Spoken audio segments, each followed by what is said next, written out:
This boiler is for a second floor tenant. They reported not having any heat. The boiler was too old and was not repairable. We were able to remove the old boiler in 1 hour and install the new in 4 hours. We connected the existing return, connected to the existing feed line with new independent shutoff valves, new auto feed, new circulator. Boiler is at 130 degrees. It has a hydrostat running in eco mode. And we have a new gas line.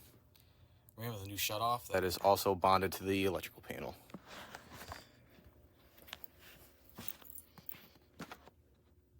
New and complete install.